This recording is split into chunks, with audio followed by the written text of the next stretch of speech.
muddooyinkii dambe waxaa Somaliland aad loo hadalhayay baaq loogu magac daray baaq shacab baaqaasi oo dhalinyarada Somaliland kamidii ay soo saareen maalmihii u dambeeyayna siyaabo kala duwan looga hadlayay haddaba dadweynaha caasimadda Hargeysa ayaa maanta aragtidooda ka dhiibtay baaq shacab sidaan u arkay fikirka arinta baaq shacab ee dhalinyaradu soo jeedisay waa fikir wanaagsan qofku hadduu ku yiraahdo maxay noo qabsoomay maxay naga qabiyaa halkeen soconaa halkeen ka nimid waa si wanaagsan wax badan baa Soomaaliland u qabsan laakiin haddana ilaa hadda wax badan baa dhiman waayo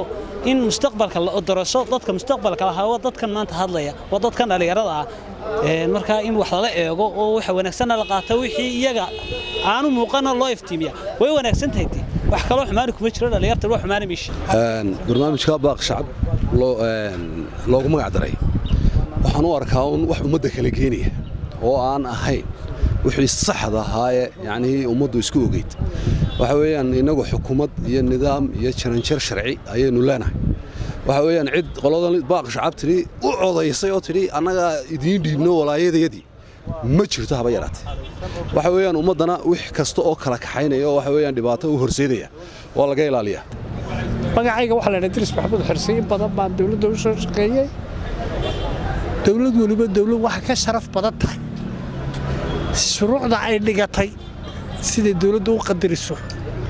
haday shuruucda badal la jiifiyo badal la taago sharaf ma yeelato way Jamhuuriyadda Soomaaliland madaxweyne leedahay dawlad bay leedahay wasiiray leedahay dawlad baa loo xil saartay siyaasiyiintan iyo dadkan le baaq shacab amba dadkan la baxay wadada ortada amal waayay way maanta hadii loo yeero lagu yiraahdo maanta xil baa la dhiibaya amba shaqo ay helaan maanta way aamusayaan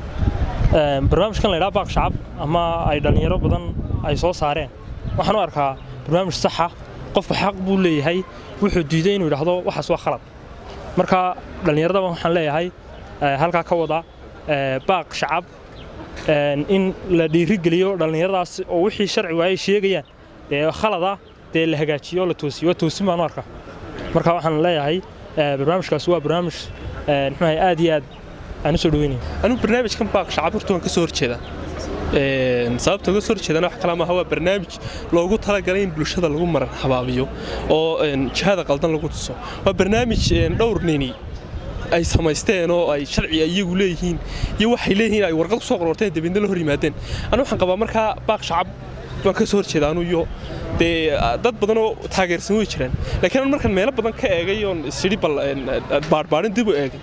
waxyaabo badan oo markaad eegto akhrido warqadooda kale waxyaabo badan wax ku soo baxay qalada oo khalad yar ku jiro marka anu baaq shacab sida shakhsi ahaan Cabdiraxmaan ahaan waan ka soo horjeedaa baaqa shacabka aad baan u soo dhaweynayaa waana runtii wax aad iyo aad muhiim ah marka waxaan dhigi karaa boqolkiiba waxa hirsoomay yani ma garanaysaa hirgalay dhalinyartiin la dhiirigeliyo oo ma garanaysaa waxa weeyaan wax badan oo ma garanaysaa wadanka u qabsoomay hadii noqdo xagga waxbarashada hadii noqdo xagga wacyigelinta marka waxaan leeyahay baaq shacab la sii wado horta barnaamijkan baaq shacab waa laba qaybood waa qayb waxa weeye qayb dana siyaasi loo danay u socdaan qolna waa qolo careysan wax loo diiday qoladii siyaasiga hayd oo ay meel ku gabadaan la iyo qoladii kale careysnayd labadii group baa isbeersaday marka waxay soo saareen magacana ugu magac dareen baaq shacab horta marka waxaan leeyahay labada qaybood weeyaan labada qaybood horta niyo mid way ku qaldan yihiin qoladan careysan weeyaan horta idinka cadidina naga daayan lana maadaama shacabka reer Somaliland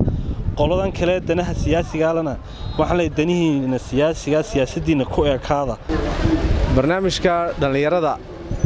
ee baaq shacab waa barnaamij loo baahnaa dhalinyaradu boqolkiiba 70 ay bulshada ka yihiin iyaga dalkan ka saari kara dhibaatooyinka aqoonsi la'aan horumar la'aan shaqo la'aan iyaga ka saari kara waxa xaqoogii ku fadhiya 30 qof boqolkiiba 30 baa ku fadhiya xaqoogii waxaan u arkaa dhalinyaro iska jibootayeen ay sababtu tahay dhalinyaradii inta horta camalka haysa waxaan saaxada siyaasadda kuma mashquusho siyaasadana mar walba dhalinyaradan inay xagaldaac ku sameeyaan siyaasadda Soomaaliland bay u tafahayteen ilaahay bana quraankiisa ku sheegay wuxuu yaa ayyuhalladina aamanu adiicu allaha wa adiicu rasuula wa ulil amri minkum dadka talada u dhiibateen iyo rasuulkii ilaahayba adeeca marka dadkii ay talada u dhiibteen ay u footeeyeen u codeeyeen ayay maanta ku leeyihiin waan ka soo horjeednaa taana waxaan u arkaa fikir qaldan Ciid Maxamuud Xasan Horyal TV Hargeysa payc waa application kuu sahlaya inaad si fudud lacag ugu dirto waddankii loo diruhuna uu ku helo saadkiisa iyo accountkiisa Daarasalaam Bank haddaba la soo deg abka payc